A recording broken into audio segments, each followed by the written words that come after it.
right, guys, welcome to the show. My name is Stan Genetic. I'm known as the Dirt Monkey. I've been a contractor for 35 plus years working in dirt, and today we're going to cover the basic equipment you need to get started.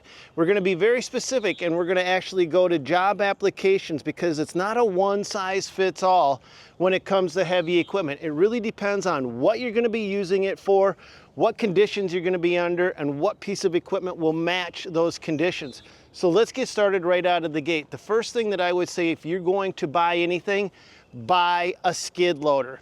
The one thing that I would buy is a medium-bodied skid loader. Now, I don't care about what brand. Here's the thing. Let's go over the brands. Buy the brand that has the best dealer in your area. They all break. They're all going to give you problems and a headache at some point in time. So you want to be able to service this. But if you're just getting started, you want a medium-bodied skid loader. This is a medium body, and then right next to it is a big body, okay? And the reason that we're talking about the differences in body size is if you are getting into general excavation, generalized job sites, residential, you can even do commercial, you want a medium body because that's going to be able to squeeze into tighter areas. The big body is great if you've got to move a lot of material fast, you need a lot of power, that's when you want a big body. But if you just don't know what you're going to be doing, a jack of all trades and master of whatever comes your way, you want something that just can do it all, but maybe not all the best. The Bobcat S185 is an amazing piece of equipment. It's a medium-bodied loader. It doesn't matter if you buy Bobcat, John Deere, any of them. Again, pick your brand of what's best for you. But let's also talk about track size. So we know we want a medium-bodied skid loader for our very first one, but do we want tires or do we want tracks? This is where it becomes job site specific. You want tires if you're going to be doing demolition. You want tires if you're going to be tearing these things up on job sites because tires are cheaper than tracks. I can pick up a set of tires like this for $800 to $1,000. They're not good tires, but they're still new, fresh rubber. A cheap set of tracks is going to cost me about $2,000. Okay? Now you want tracks if you're going to be sticking more in the dirt. If you're going to be plowing snow, there's a big discrepancy. Do you want tires or tracks? Both are amazing if they're set up the right way. Tracks set up the right way are more effective than tires. But tires are still going to be able to do everything you need to do all day and all night if you're plowing snow. You do not want to use tracks if you're demolishing things. If you're going in and removing concrete and you got to drive over that concrete, you're going to put big gouges and rips in these tracks.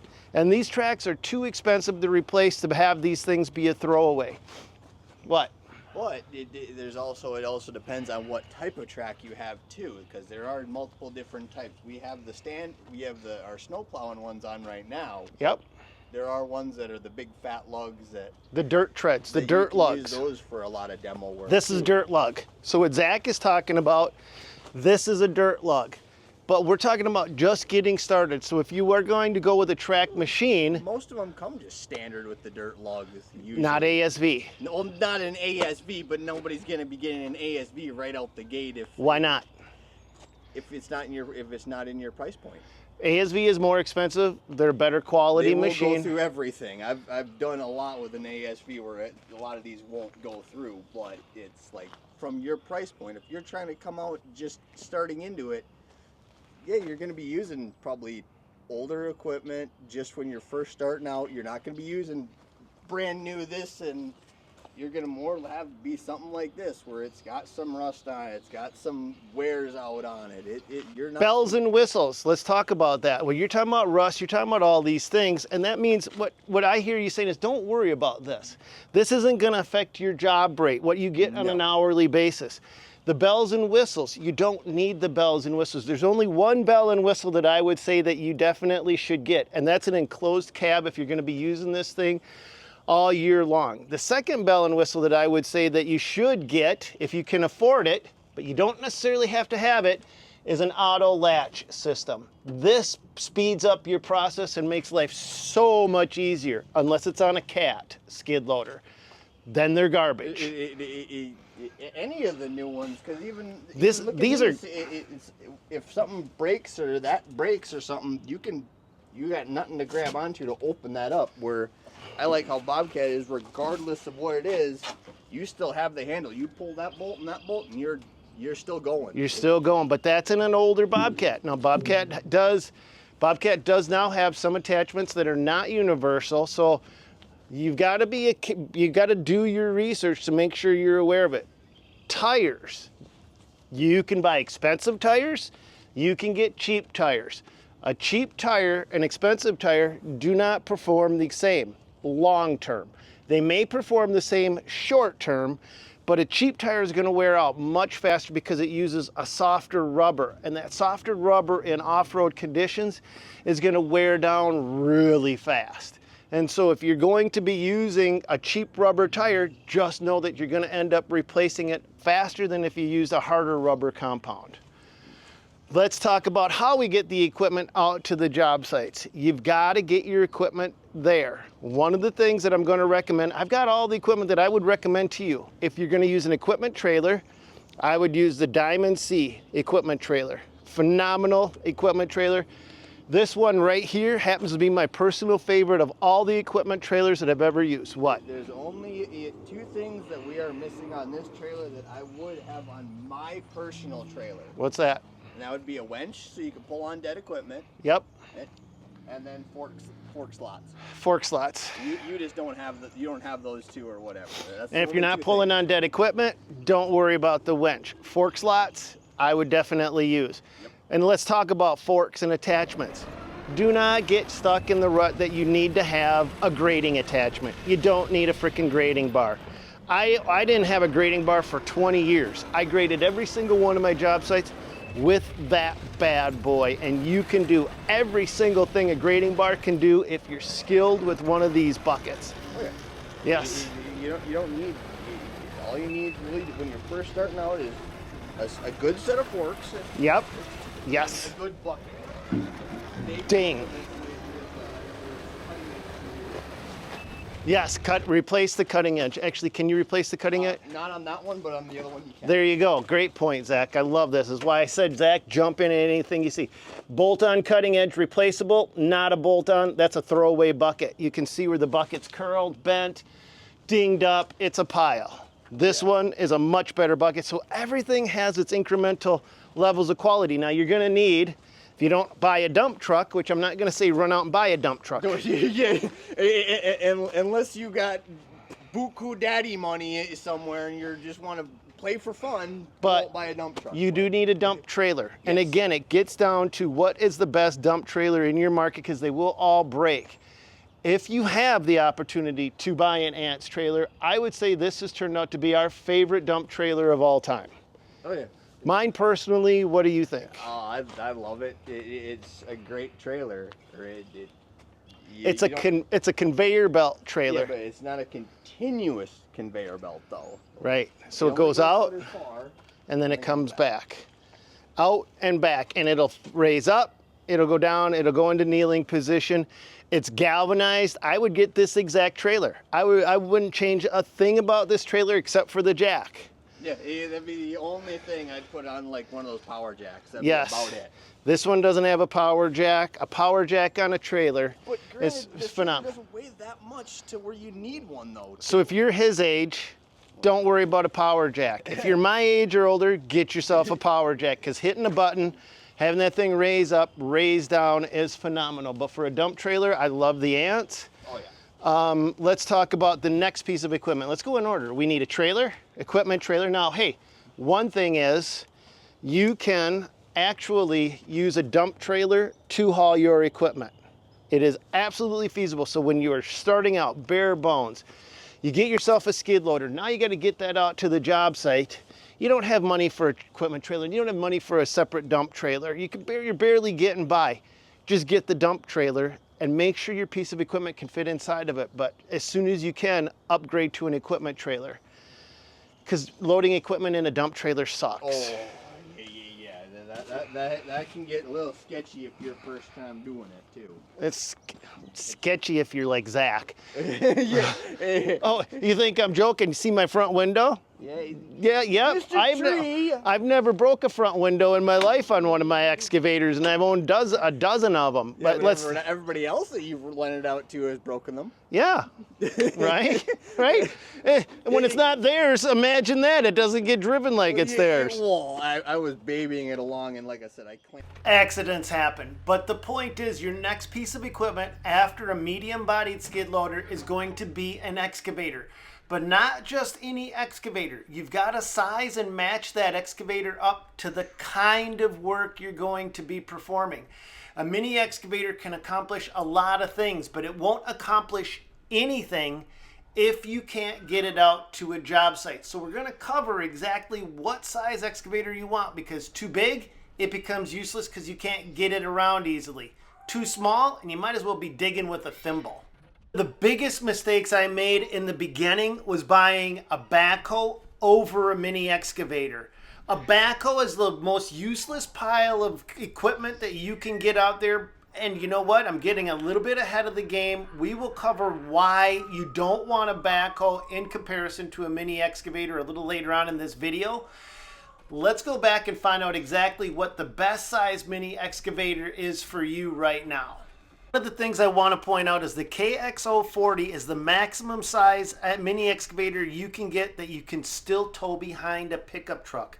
That's a huge thing to consider. Fucking trailer just to haul your mini excavator around. That's not gonna work. This one is basically what, the top of the line before you get to that point? This is it. This is maxed out. So this is in my opinion, I personally love this Kubota KX040. And if you're in Wisconsin or just you want one, go to McFarland's, the best dealer, best deal. But hey, if you're local and you got a Bobcat or you got a Kato or you got whatever's available, or before you pull the trigger, if you can rent a mini excavator and try them out, absolutely. Mini excavators don't need these fancy tilt rotators. They don't need all of this stuff out on the end of the boom. There's one thing though that I would recommend getting, and that is a thumb. A thumb absolutely increases the potential of an excavator. And then you can work your way up to get like a tilt rotator or something else on the end of the boom, which will then take your mini excavator or your excavator to the next level. A 11,000 pound excavator like this can do a variety of jobs. If you want to go up to the next size, I would say an 18 to 22,000 pound excavator would be the next best size, because that's going to efficiently dig a basement, dig an addition. You're gonna, with a little bigger machine, you're gonna demolish a structure like the barn behind me. You're gonna be able to get into a larger variety of jobs. Last but not least, is one of my new favorites that I would have never put on this list. And that's a Cass mini loader. Now I have two of these, and Zach, you tell me, do you enjoy the Cass mini loader? Oh, I love it. It goes everywhere, does everything you need it to do. It's not super hyper efficient at digging like a skid loader. Yeah, no, you're not gonna take that pile of rock right there and push it out with the mini loader. You're not gonna do that unless you really want to put your thing to the test. So this is a loader that can drive on turf without damaging it. So if your job sites, if you're getting into job sites where turf damage is a key element, this is the machine. And then you have to outfit it with turf tires. Okay? And not all mini loaders are created equal. Again, find the dealer closest to you that has the best one. But I would go with this if you have that option, because it's steel panels, quality. Like I said, we've got two of them, and they've just been amazing from start to finish for us. But this is not what I would start with. But compared to a skid loader, this machine will do more, especially if you own a homestead. If you own large acreage, if you have a large property and you're gonna work around your own property, I would buy this before a skid loader. That is the exception to the rule, because this is going to do more without damaging it than a skid loader will be able to do. You're going to be able to load trucks. You're going to be able to throw pallet forks on and move stuff around. You can put a grapple on. It has all of the attachments you need. It's just not going to do it as hyper efficient, but you're not on a job site in this case. You're on your own property and you need something that can do just about everything. Right? Yeah, this will do everything. And like I said, the only thing I might change on this one would be the different tires. Or is it just the less grouser of a tires? Because the one we have up north has they're lawnmower looking tires. They're even more turf friendly than those. Okay, and I did not forget about what you got to tow all your equipment out with. A truck. An F-250 or 3/4 ton pickup truck is all you need to be able to tow any one of these pieces of equipment we just looked at. We haul our excavator with it. We hauled dozens of loads of rock, 7 ton each, with this trailer, with this truck, and this is a gasser. Do you want gas or diesel? Well, that's your personal preference. Here's what I'll tell you. My 2 cents is, if you're on a tight budget, get a gasser, because the rest of the truck is going to fall apart before your engine falls apart, no matter if you have gas or diesel. These trucks take a licking. When you are working them, these trucks get beat to heck. Everything. Drive lines, brakes, tranny lines. If you're plowing in these things, in 3-4 years, the entire bottom of your truck is gonna rot out. Do not buy a plow truck, by the way, because the bottoms rot out. All of the lines going into the transmission start to erode. Everything starts to fall apart. A used plow truck is one of the worst things you can possibly buy because of the conditions that it's been in. But if you're just going out and towing, hauling, working, a 250 is going to handle everything you need, and a gasser is going to handle everything you need. If you can upgrade to a diesel, and you like pumping black coal, frick yeah, absolutely do it. Let's recap everything so you know. So you want a medium-bodied skid loader versus a big-bodied skid loader. There's a time and place for tires and a time and place for tracks. You got to dig. So your next piece of equipment is going to be a mini excavator. You're not going to buy a backhoe. Those things are so inefficient at just about everything they do. And I know some people say, oh, you first own 2 of them. So your first piece of equipment should be a backhoe. And I heard that, and that was my first piece of equipment, was a backhoe. And it was a terrible, I couldn't grade a driveway, I couldn't do anything. I could barely dig additions. It was just, it's a joke. Don't get a freaking backhoe, they're just a joke. The only thing that backhoes are really good for is utility work. Because you can drive from site to site, but now there's even a better option out there. So yeah, you're that whatever Mechalak. The Mechalak, yeah, because it's even more. It's basically a mini. It's basically a excavator on wheels now. So right. Backhoes, forget it. Unless you can buy one really cheap. My very first piece of equipment was a backhoe, and I regret it. I wish I would have bought a skid loader like this one. In fact, this would be the exact kind of skid loader I would start my business all over again with. A tired skid loader gets me into and out of more jobs than a backhoe ever could. But there's also a benefit to tracks over tires. Let's talk about that. And that's the only reason he really likes tires still. Because he can't do that with a track skid.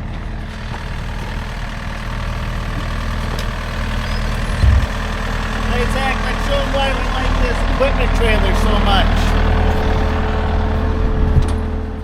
This equipment trailer has what's called the kneeling position. And what we do is we lift up the safety latch on the front and we put the tongue all the way down, which lifts the back up, which allows us to actually place material higher and tighter than a typical dump trailer can.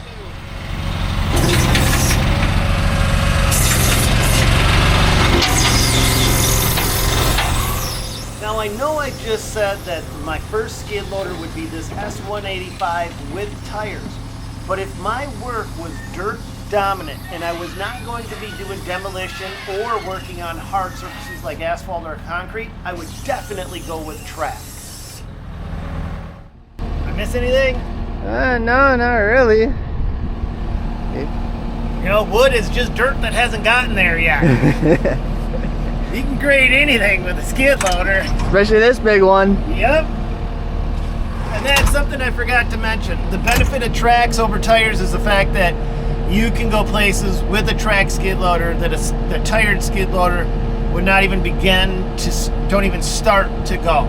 There's just the stability on these things will take you places that you can't. So if you're getting a dedicated grading machine, then tracks is the way to go over tires. Now my question is, what line of work are you in, and what piece of equipment would you start your business with?